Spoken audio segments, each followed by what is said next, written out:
Hey everybody, Dr. Mike here with another look at the ASM Hydrasynth. This time around we're going to finish our look at the various mutant signal processors by looking at the ones that remain on the list. Oscillator Sync, Harmonic, and a brand new mutant that was added with the 1.4 firmware upgrade called PhazDiff. The Oscillator Sync mutant works a lot like Oscillator Sync does on an ordinary analog synthesizer, except it takes it a lot further using a lot of the things that we've seen in the other mutants that the Hydrasynth makes available.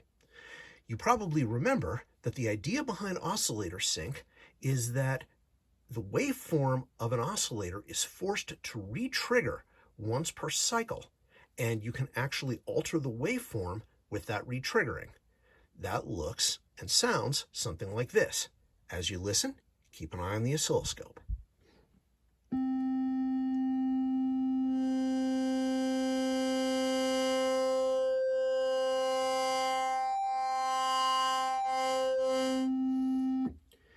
Now you noticed that the waveform starts showing distortion for each cycle. The cool thing about the Oscillator Sync in the Hydrasynth is that, like a lot of the other mutators, it's got a ratio control. Here the ratio is set to 1.0, which is what you would have with normal Oscillator Sync. But if we turn the ratio down to 0.5, watch what happens.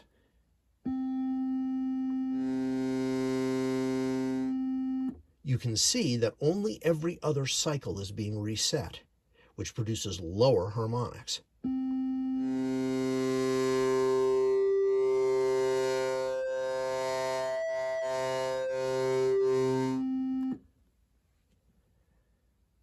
As is common, this ratio can go all the way down to 0.25 so that it's resetting every 4 cycles, which gives a very deep harmonic.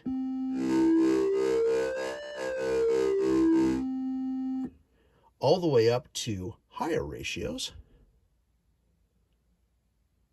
This is 8.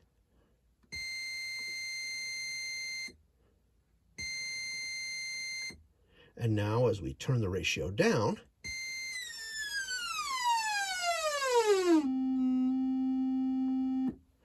you can get all sorts of interesting and harmonic stuff happening. Of course, you can also change which source is being synced. Any of the 3 oscillators will work. There's feedback.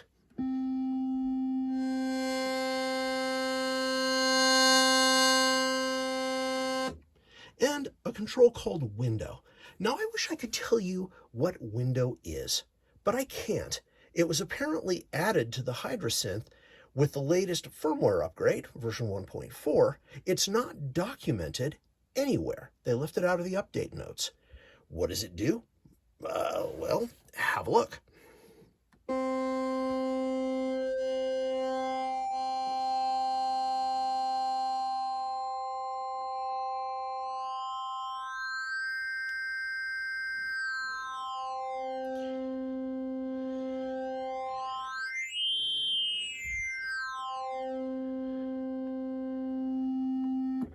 Interesting stuff. Naturally, Oscillator Sync gets a lot more interesting if you use waveforms other than a basic triangle or other simple analog wave. There are 219 waveforms in the Hydrasynth, and Oscillator Sync does neat things to all of them, so it pays to experiment. The Harmonic mutant does pretty much what it says on the label. It emphasizes harmonics of the waveform that you feed into it, starting with the fundamental, and then going up and adding more harmonics as you turn up the depth. There's a really good little tutorial in the manual, and I'm going to reproduce it for you here because it gives a very good illustration of how this particular mutant works. This particular patch has a single sawtooth wave setup. Now, with the harmonic set to 0, practically nothing is getting through except the fundamental. So, if we turn the dry-wet depth all the way down to 0, there's our sawtooth wave. As we switch over to the mutant, There we have a bare suggestion of the fundamental. Now listen as we turn up the harmonics.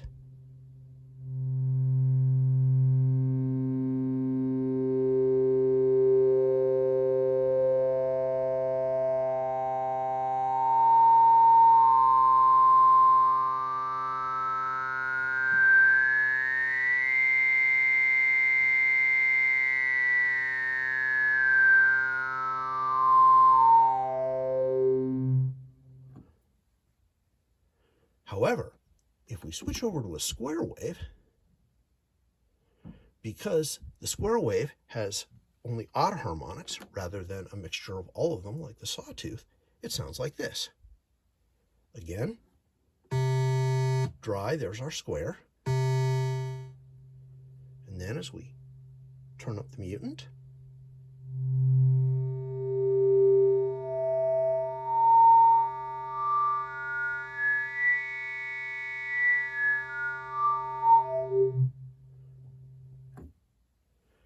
now, the effect is most pronounced when the ratio is set to 1. You can get more subtle effects if you turn the ratio to different values, but what we just played is the most pronounced. Here's an example of the ratio being set to 0.5.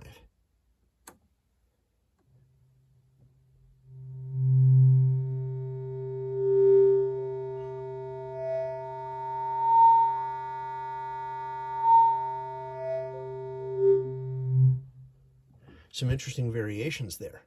Now, what's really unusual about this mutant is that, unlike all the others, feedback doesn't make things crazy, it actually calms them down. If you feed back the signal into itself, you create phase cancellation, and that actually gets rid of the more drastic harmonics. So, if we go here,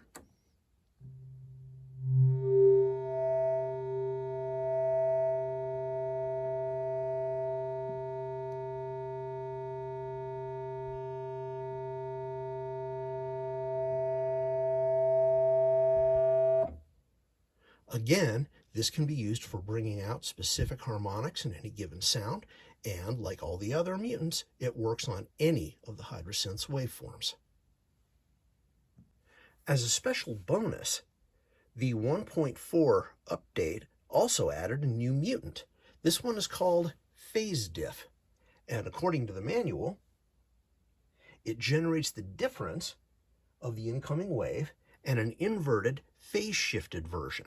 So what that allows you to do is to do these big, deep, through zero flanging type sweeps, all built into the oscillator. So you get something like this with our standard triangle wave. At 64, there's no effect, but as we turn it up to 128 and then down to 0,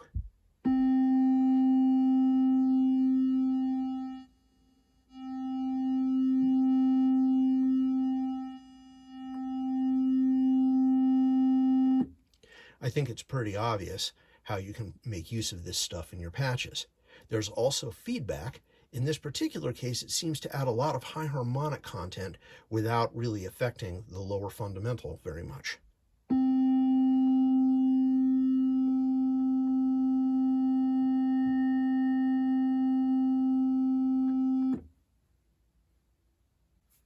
And that brings us to the end of our look at the mutants, which, frankly, I'm kind of relieved by, because we really beat this topic to death, because the mutants are easily the strangest and most unique parts of the Hydrasynth. If you don't really understand what they do and how to use them, then the rest of the synth is pretty conventional. So it was important that we took as much time as we did to wrap our heads around this stuff. Now, going forward, the rest of the sound architecture of the Hydrasynth is pretty straightforward, so we'll be able to go through it pretty quickly. In our next video, I'm going to talk about the rest of the audio chain, which will include the ring modulator, the noise source, the mixer, which we talked about a little way earlier, the two filters and how they differ from one another, and then we'll get into the final stage of the architecture, which includes the built-in effects processors. I should be bringing you that video pretty soon.